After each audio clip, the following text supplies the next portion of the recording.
ಸಂಸದ ಪ್ರಜ್ವಲ್ ಅಶ್ಲೀಲ video viral ಪ್ರಕರಣ ಸಂಬಂಧ ಒಬ್ಬರಿಗೊಂದು ನ್ಯಾಯ ಇನ್ನೊಬ್ಬರಿಗೊಂದು ನ್ಯಾಯನ. ಒಬ್ಬರು ಪ್ರಕರಣದಲ್ಲಿ ತಕ್ಷಣ ಅರೆಸ್ಟ್ ಆಗ್ತಾರೆ, ಇನ್ನೊಬ್ಬರಿಗೆ ಆ ಭೀತಿನೇ ಇಲ್ಲ. ದೂರು ದಾಖಲಾದ ತಕ್ಷಣ ಮಾಜಿ ಸಚಿವ ರೇವಣ್ಣ ಬಂಧನ ಆಗತ್ತೆ. ಪ್ರಜ್ವಲ್ ವಿಡಿಯೋ ವೈರಲ್ ಮಾಡಿದವರಿಗೆ ಇಲ್ವಾ ಬಂಧನದ ಭೀತಿ? ಕಾರ್ತಿಕ್ ಸೇರಿ 4 ನಿರೀಕ್ಷಣಾ ಜಾಮೀನು ಅರ್ಜಿ ವಜಾ ಆಗಿದೆ. ಏಪ್ರಿಲ್ 23ನೇ ತಾರೀಕು ಹಾಸನದ ಸೆಂಠಾಣಿಯಲ್ಲಿ ದಾಖಲಾಗಿದೆ ಕೇಸ್. ಜೆಡಿಎಸ್ ಚುನಾವಣಾ ಏಜೆಂಟ್ ಪೂರ್ಣಚಂದ್ರ ನೀಡಿದ್ದ ದೂರು. ಕೇಸ್ ಕೂಡ ದಾಖಲಾಗಿದೆ. ನಿರೀಕ್ಷಣಾ ಜಾಮೀನಿಗಾಗಿ ಅರ್ಜಿ ಸಲ್ಲಿಸಿದ್ರು, ಆ ಅರ್ಜಿ ವಜಾ ಆಗಿದೆ.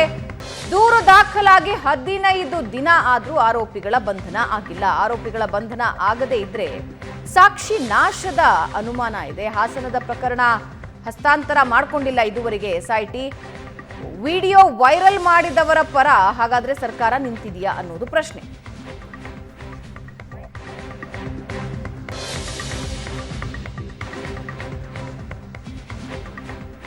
ಪ್ರಶಾಂತ್, ಪ್ರಜ್ವಲ್ ಪ್ರಕರಣದಲ್ಲಿ, ರೇವಣ್ಣ ಪ್ರಕರಣದಲ್ಲಿ ಏನು ರ್ಯಾಪಿಡ್ ರೀತಿಯಲ್ಲಿ ಸರ್ಕಾರ ಕೆಲಸ ಮಾಡ್ತು, ಅದು ಕಮೆಂಡಬಲ್. ಡೆಫಿನೆಟ್ಲಿ ಎಸ್ಐಟಿ ರಚನೆ ಮಾಡಿದ್ದು, ಹೆಚ್ಚಿನ ಫೋರ್ಸ್ ಕೊಟ್ಟಿದ್ದು, ಫೋನ್ ಕಾಲ್ಸ್, ಹೆಲ್ಪ್ಲೈನ್ಗಳನ್ನು ತೆಗೆದಿದ್ದು ಎಲ್ಲವೂ ಕಮೆಂಡಬಲ್. ಆ್ಯಂಡ್ ಆಗಿರುವ ಅನ್ಯಾಯಕ್ಕೆ ನ್ಯಾಯ ಸಿಗಬೇಕು, ಹೌದು. ಆದರೆ ಈಕ್ವಲಿ ಇದು ಅನ್ಯಾಯ ಅಲ್ವಾ? ವಿಡಿಯೋಗಳನ್ನು ವೈರಲ್ ಮಾಡಿದ್ದು, ಆ ಹೆಣ್ಣು ಮಕ್ಕಳ ಮಾನವನ್ನು ರಾಜ್ಯದಲ್ಲಿ ಹರಾಜು ಹಾಕಿದ್ದು, ಅದರ ಬಗ್ಗೆ ಯಾಕೆ ತಲೆನೇ ಕೆಡಿಸ್ಕೊಳ್ತಾ ಇಲ್ಲ ಸರ್ಕಾರ? ಅದು ಇಂಪಾರ್ಟೆಂಟ್ ಅಂತ ಅನ್ನಿಸ್ತಾನೆ ಇಲ್ವಾ? ನೋಡಿ ಭವನ, ಕಾಂಗ್ರೆಸ್ ಪಕ್ಷವಾಗಿ ಏನು ಬೇಕು ಅನ್ನೋದು ಪ್ರತ್ಯೇಕವಾಗಿರ್ತಕ್ಕಂಥ ಸಂಗತಿ. ಕಾಂಗ್ರೆಸ್ ಒಂದು ರಾಜಕೀಯ ಪಕ್ಷವಾಗಿ ಪ್ರಜ್ವಲ್ ಹಾಸನದಲ್ಲಿ ಸೋಲ್ಬೇಕು, ಅದಕ್ಕೆ ಕಾಂಗ್ರೆಸ್ ಪಕ್ಷ ಆರೋಪ ಪ್ರತ್ಯಾರೋಪಗಳನ್ನು ಏನು ಮಾಡ್ತಾಯಿದೆ ಅದು ಪ್ರತ್ಯೇಕವಾಗಿರ್ತಕ್ಕಂಥದ್ದು. ಆದರೆ ಒಂದು ಸರ್ಕಾರವಾಗಿ ಕೆಲಸ ನಿರ್ವಹಿಸ್ತಕ್ಕಂಥ ಸಂದರ್ಭದಲ್ಲಿ ಮೊದಲ ಹಂತದ ಚುನಾವಣೆಯ ಸಂಜೆ SIT ರಚನೆ ಆಯಿತು. ರಾಜ್ಯ ಮಹಿಳಾ ಆಯೋಗದ FIRನ ಮೇಲೆ ಆ SIT ರಚನೆ ಆಯಿತು.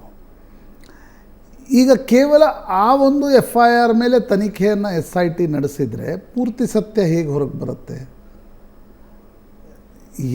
ಪ್ರಜ್ವಲ್ ನಡೆಸಿರ್ತಕ್ಕಂಥ ಕೃತ್ಯಗಳು ಒಂದು ರೀತಿ ಪ್ರಜ್ವಲ್ ನಡೆಸಿದರೆ ಅದು ಶಿಕ್ಷೆ ಆಗಲೇಬೇಕಾಗಿರ್ತಕ್ಕಂಥದ್ದು.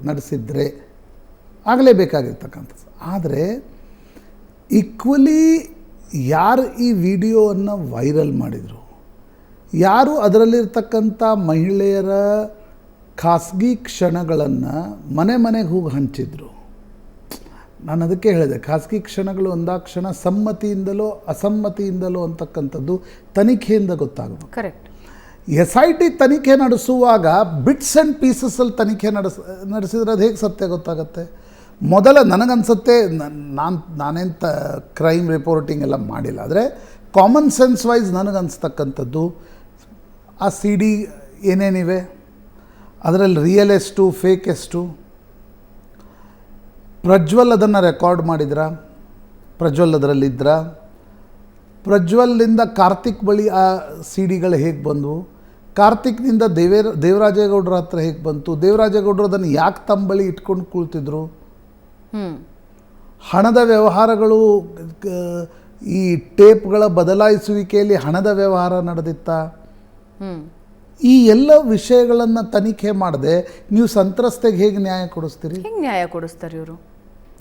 ಈಗ 2012ರ ಪ್ರಕರಣ ಏನು ಸಾಕ್ಷ್ಯಗಳು ಇದ್ದರೆ ವಿಡಿಯೋ ಸಾಕ್ಷ್ಯಗಳೇ ಇರಬೇಕು. ಆ ವಿಡಿಯೋಗಳ ಅಸಲಿನ ನಕಲಿನ ಎಲ್ಲಿಂದ ಎಲ್ಲಿಗೆ ಬಂದು ಅಂತಕ್ಕಂಥದ್ದು ಗೊತ್ತಾಗದೆ, ಒಂದು ವೇಳೆ ಅದರಲ್ಲಿ ಪ್ರಜ್ವಲ್ ಮುಖ ಇಲ್ಲ, ಅದರಲ್ಲಿ ಪ್ರಜ್ವಲ್ ಮುಖ ಇರ್ತಕ್ಕಂಥ ಕೆಲ ಫೋಟೋಗಳಿವೆ, ಮುಖ ಇರದೇ ಇರತಕ್ಕಂಥ ವಿಡಿಯೋಗಳಿವೆ. How you are going to prove it?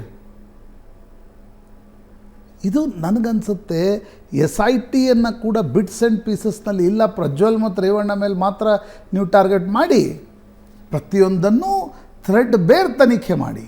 ಆದರೆ ಯಾರಿದನ್ನು ವೈರಲ್ಗೊಳಿಸಿದ್ರು ಕಾನೂನಿನ ಪ್ರಕಾರ ಅದು ಕೂಡ ಅಪರಾಧ. ಪೆನ್ಡ್ರೈವ್ ಮಾಡಿ ಮನೆಗೆ ಹಂಚಿದ್ರು. ಆ ವಿಡಿಯೋನ ಬ್ಲರ್ ಕೂಡ ಮಾಡಲಿಲ್ಲ. ನಿಮ್ಮ ರಾಜಕೀಯ ಹಿತಾಸಕ್ತಿಗಾಗಿ ನೀವೆಲ್ಲ ಏನನ್ನೂ ಕೂಡ ಮಾಡಬಹುದು ಅಂತಕ್ಕಂಥದ್ದಾದರೆ ಇದರಲ್ಲಿ ನಿಮಗೆ ನ್ಯಾಯನೇ ಸಿಗೋಲ್ಲ. ಸರಿಯಪ್ಪ, ಚುನಾವಣೆಯ ಹೊಸ್ತಿಲಲ್ಲಿ ಕಾವು ಏರಿಸ್ತಾ ಇದ್ರಿ, ನಂತರ ಚುನಾವಣೆ ಮುಗಿದ್ಮೇಲೆ ಇದರಲ್ಲಿ ಎಲ್ಲರೂ ಆಸಕ್ತಿ ಕಳ್ಕೊಳ್ತಾರೆ. SIT ತನಿಖೆ ನಡೆಸಬೇಕಾಗಿರ್ತಕ್ಕಂಥದ್ದು ಹೋಲಿಸ್ಟಿಕಲಿ ಅಂತ ನನಗನ್ಸುತ್ತೆ. ಬಿಟ್ಸ್ ಆ್ಯಂಡ್ ಪೀಸಸ್ನಲ್ಲಿ ತನಿಖೆ ನಡೆಸಿದರೆ ಇದು ಕೇವಲ ಪೊಲಿಟಿಕಲಿ ಮೋಟಿವೇಟೆಡ್ ಆಗಿ ಉಳಿಯುತ್ತೆ.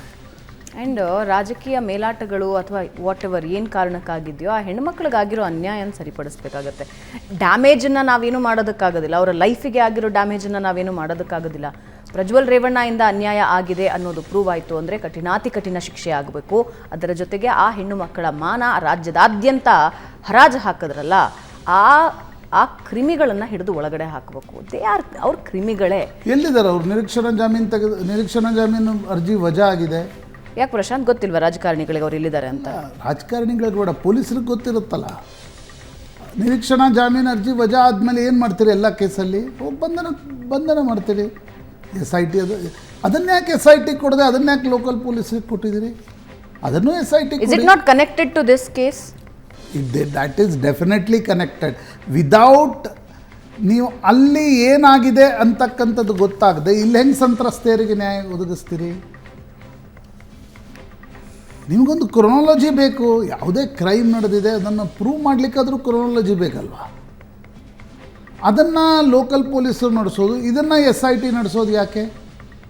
ಜನ ಛೀಮಾರಿ ಹಾಕಬೇಕು ಪ್ರಶಾಂತ್. ಯಾರೇ ಈ ಕೃತ್ಯಗಳನ್ನು ಮಾಡಿದ್ರು ಮುಂದೆ ಮತ್ತೊಂದು ಸಲ ಇಂಥ ದುಷ್ಕೃತ್ಯಗಳ ಬಗ್ಗೆ ಯೋಚನೆ ಮಾಡದೇ ಇರೋ ರೀತಿಯಲ್ಲಿ ಛೀಮಾರಿ ಹಾಕಬೇಕಾಗಿರೋದು ಪ್ರತಿಯೊಬ್ಬ ನಾಗರಿಕನ ಜವಾಬ್ದಾರಿ. ಅವಕಾಶಗಳು ಸಿಗುತ್ತೆ ಹೆಂಗೆ ಹಾಕಬೇಕು ಅಂತ, ಆಗ ಬಡ್ದು ಹಾಕಬೇಕಾಗತ್ತೆ. ಮತ್ತೊಂದು ಸಲ ಇಂಥ ತಮ್ಮ ಮನೆಯ ಹೆಣ್ಣುಮಕ್ಕಳ ಬಗ್ಗೆ ಬಂದರೆ ಮಾತ್ರ ನಾವು ಕೇರ್ ತಗೊಳ್ತೀವಿ, ಎದುರುಗಡೆ ಹೆಣ್ಣುಮಕ್ಕಳ ಬಗ್ಗೆ ನಾವು ಹೆಂಗಿದ್ದು ನಿರ್ಧಾರ ತಗೊಳ್ತೀವಿ ಅಂತ ಯಾರೇ ಮಾಡಿದ್ರು ಕೂಡ ಅವರ ವಿರುದ್ಧ ಕ್ರಮ ಆಗಬೇಕು. ಆ್ಯಂಡ್ ಅಫ್ಕೋರ್ಸ್ ಹೆಣ್ಣು ಮಕ್ಕಳ ಮೇಲೆ ದೌರ್ಜನ್ಯ ಆಗಿದ್ರೆ ಮತ್ತು ಕಾಂಗ್ರೆಸ್ ನಡುವಿನ ಪೊಲಿಟಿಕಲ್ ಫೈಟ್ನಲ್ಲಿ ಒಂದು ವೇಳೆ ಪ್ರಜ್ವಲ್ ಈ ಕೃತ್ಯವನ್ನು ನಡೆಸಿದ್ದಾರೆ ಅಂತಕ್ಕಂಥದ್ದು ಪ್ರೂವ್ ಆದರೆ ಅಲ್ಲೂ ದುರ್ಬಳಕೆ ಆದರೂ ಇಲ್ಲೂ ದುರ್ಬಳಕೆ ಆದರು, ಎರಡೂ ಕಡೆ ದುರ್ಬಳಕೆ ಆಗಿದೆ. That's what I am saying. Prajwal ಇವಾಗ ಅಪರಾಧಿ ಅಂತ ಏನು ಹೇಳ್ತಾ ಇದ್ದಾರಲ್ಲ, ಆರೋಪಿ ಅಂತ ಏನು ಹೇಳ್ತಾ ಇದ್ದಾರಲ್ಲ, ನ್ಯಾಯಾಲಯದಲ್ಲಿ ಅದು ಪ್ರೂವ್ ಆಗಬೇಕು, ಓಕೆ ಫೈನ್. ಅದರ ಜೊತೆಗೆ ಇದನ್ನು ಯಾರು ಮಾಡಿದಾರಲ್ಲ, ಈಗ ಈ ಪೆನ್ ಡ್ರೈವ್ಗಳನ್ನು ಹಂಚೋದು, ಅವ್ರನ್ನೂ ಎಳೆದು ಒಳಗಡೆ ಹಾಕಬೇಕು. ಇಬ್ಬರೂ ಈಕ್ವಲಿ ಆರೋಪಿಗಳೇ ಆಗ್ತಾರೆ. ಇಬ್ಬರೂ ಹೆಣ್ಣು ಮಕ್ಕಳ ಜೀವನದ ಜೊತೆ ಆಟಾಡಿರೋರೇ ಆಗ್ತಾರೆ. ನೋಡೋಣ ಸರ್ಕಾರ ಈಗಲಾದರೂ ಎಚ್ಚೆತ್ತುಕೊಳ್ಳುತ್ತಾ ಅಂತ. ಬರೀ ಪೊಲಿಟಿಕಲಿ ನೋಡೋದಲ್ಲದೆ ನಿಜವಾದ ರೀತಿಯಲ್ಲಿ ಸಂತ್ರಸ್ತೆಯರಿಗೆ ನ್ಯಾಯ ಸಿಗಬೇಕಾಗಿದೆ.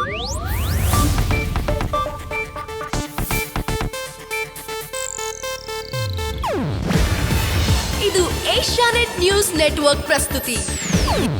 ನೀವು ನೋಡ್ತಿದ್ದೀರಾ ಏಷ್ಯಾನೆಟ್ ಸುವರ್ಣ ನ್ಯೂಸ್.